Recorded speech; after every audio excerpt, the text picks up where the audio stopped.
안녕하십니까. 유일한 탈정치 후보 조영달입니다. 저는 지난 4월에 교육감 선거 탈정치 혁명을 선언했습니다. 교육감 선거를 시작한 지난 10년, 교육은 사라지고 정치만 남았습니다. 교육 현장이 보수, 진보의 진영 싸움판이 되었습니다. 다른 선거의 모범이 되어야 할 교육감 선거가 정치 선거보다 더 정치적으로 오염되었습니다. 심지어 허위 사실을 유포하고 색깔을 뒤집어 씌우는 편을 가르는 상황에 이르렀습니다. 어제의 정책은 오늘 진영의 교육감이 바뀌면서 부각이 되고 정책의 일관성도, 예측 가능성도, 지속 가능성도 없어졌습니다. 학교 현장은 혼란만 거듭하고 있습니다. 한 발자국을 나갈 수가 없습니다. 이래서야 서울교육이 바로 설 수 있겠습니까? 이제 우리는 교육을 정치로부터 구해야 합니다. 교육에서 정치색을 빼야 합니다. 이번 선거의 가장 큰 의미는 정치로부터 교육을 구할 후보와 교육을 정치에 예속시킬 후보의 싸움일 것입니다. 저는 서울교육을 정치에서 구해낼 두 가지 정책을 제안합니다. 첫 번째는 정치 중립과 정책 일관성을 위한 특별기구를 만드는 것입니다. 외고 자사고 문제, 학력 문제, 교권 문제 모두 교육감의 이념에서 그 해결책을 찾기 때문에 답이 나오지 않습니다.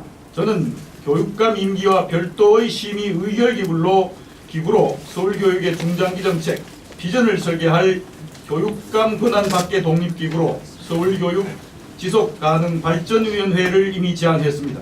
위원회의 구성은 교육관계자, 교육단체, 전문가, 학부모, 학교, 서울시의회의 추천 인사로 구성하겠습니다. 두 번째, 저의 임기를 줄여서라도 교육감 선거를 정치 선거와 분리해내겠습니다. 정치 선거의 한가운데에서는 교육감 선거가 정치에 예속될 수밖에 없습니다. 지금 교육감 선거를 깜깜이 선거라 합니다. 누가 어떤 정책과 비전을 가졌냐보다는 그저 몇 번이냐만 묻고 있습니다. 박선영 후보를 추천한 분들은 아예 교육 전문가는 아니지만 이념 문제에 확고한 신념을 언급하고 있습니다. 조희연 후보는 자신의 신념과는 상관이 없이 중학생을 경선에 참여시키는 진보 단일화 경선에 참여했습니다. 누구도 선거에 이길 생각만 할 뿐 교육이 어떠해야 하는지는 관심이 없습니다. 서울 시민 여러분, 이런 교육감 선거를 그냥 두고만 보시겠습니까? 이번에는 기필코 교육을 정치로부터 구해내야 합니다.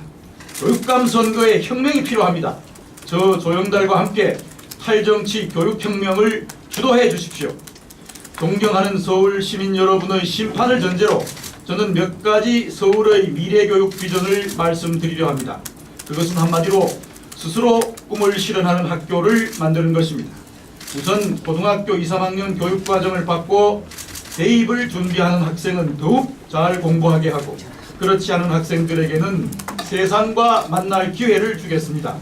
자신의 뜻에 따라 타고교, 대학, 지역 내 기관, 사회단체, 기업, 산업체에서도 수업을 받는 캠퍼스형 공동연합교육체제를 구성하겠습니다. 사회와 학교가 같이 고등학교의 교육과정을 운영하는 것입니다. 이름하여 드림 캠퍼스입니다. 학생들은 자기의 시간표를 갖고 스스로와 경쟁하게 될 것입니다. 성적이란 단 한 가지 지표로 학생들을 줄 세워 대학에 밀어넣는 일이 없어질 것입니다. 4차 산업혁명 시대에 고등학교 교육은 비로소 경쟁력을 갖게 될 것입니다. 다음으로 의무교육기관인 초등학교와 중학교에서는 체력, 학력, 인성, 적성 탐구를 중심으로 기초역량 학교보장제를 도입하겠습니다. 서울의 모든 학생들이 시민으로서의 기본 자질을 갖추게 되는 것입니다. 기초역량 학교보장제는 서울의 모든 초중등 학생에 대해 체력, 학력, 인성, 그리고 적성과 진로 탐구에 대한 역량을 평가하고 그 기초 역량의 성취를 학교가 책임지고 교육하는 제도입니다. 더하여 다문화 가정, 한부모 가정 등 취약계층의 자녀를 위한 고른 교육 안전망을 구축하겠습니다. 이들의 학교 생활에 함께하는 교사가 있도록 제도를 마련하겠다는 것입니다. 이렇게 함으로써 초등학교와 중학교에서 고등학교의 개인별 전문 선택 과정으로 나갈 수 있는 기초적 시민 자질을 학교가 책임지고 함양할 수 있게 되는 것입니다. 이로써 초등학교와 중학교에 있어서는 시민의 기본 자질을 양성하고 고등학교에 있어서는 학생 자신이 자신의 개인의 역량과 적성에 따라서 마음껏 자기의 진로를 개척할 수 있는 길을 열게 될 것입니다. 또한 4차 산업혁명 시대의 학생들의 모든 학습을 적극적으로 도우기 위해 인공지능 학습 시스템을 서울교육에 도입하겠습니다. 이를 서울형 지능정보사회 에듀냅이라 이름 붙였습니다. 이 에듀냅이는 학생들의 학습 수준과 패턴에 맞춰 학습 방법을 안내하고 1:1 맞춤 학습을 가능하게 할 것입니다. 인공지능과 함께 언어 분석을 갖춘 학습 지원 시스템으로 선생님처럼 학생의 취약점을 분석해서 적정한 학습법을 추천하고 실력을 기를 수 있게 할 것입니다. 실제로 많은 나라들이 공교육에서 인공지능 활용을 연구 추진하고 있습니다. 이미 저도 이와 유사한 시스템의 개발 계획의 책임 연구자로 참여하기도 했습니다. 물론 이러한 모든 정책의 바탕은 안전한 학교입니다. 학생의 안전은 물론이거니와 교직원의 안전과 교권도 중요합니다. 저는 이미 교권과 관련해서 현장 부교육감 제도의 신설과 방송 매체의 교사 커널을 의무화하는 것, 1학교 1변호사제를 언급한 바 있습니다. 안전의 기준을 강화하고 방문자 전용 공간을 만들어 외부로부터 학교에 일어나는 위험을 예방하겠습니다.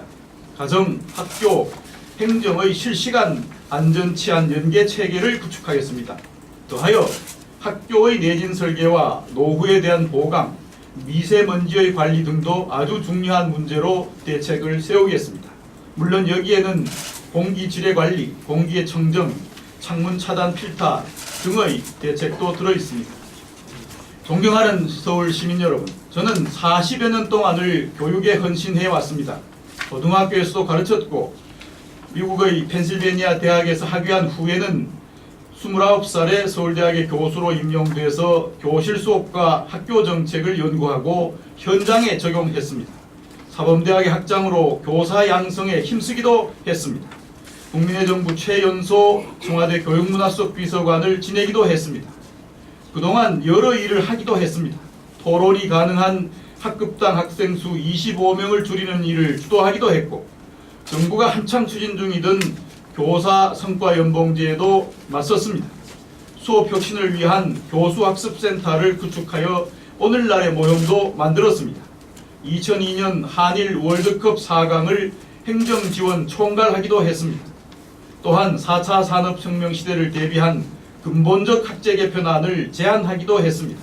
저는 감히 말씀드립니다. 교육을 이해하고 정책을 수행하고 집행할 능력을 갖추었습니다. 이미 인정받을 수 있는 업적도 있습니다. 존경하고 사랑하는 서울 시민 여러분, 이제 서울교육은 과거 복지와 평등의 이념 시대를 넘어야 합니다. 과거의 교실에서는 미래의 꿈이 자라나지 않습니다. 미래를 위한 담대한 계획으로 서울교육을 바꾸겠습니다. 스스로 꿈을 실현하는 미래 학교로 나가야 합니다. 저 조영달의 선출은 서울교육의 새로운 표준의 시작임을 선언합니다. 살아온 길을 보면 살아갈 길이 보인다 했습니다. 진영의 정치교육감을 뽑아 또다시 서울교육을 수렁으로 몰아넣어서는 안 됩니다. 저는 평생 교육자로 살았습니다. 저는 교육을 위해 선거에 나선 사람입니다. 선거를 하려고 교육을 이용하는 사람이 아닙니다. 정치에서 교육을 구해 주십시오. 저 조영달을 지켜주십시오. 아이들의 장래를, 우리의 미래를 열어주십시오. 6월 13일 현명한 선택을 부탁드립니다. 감사합니다.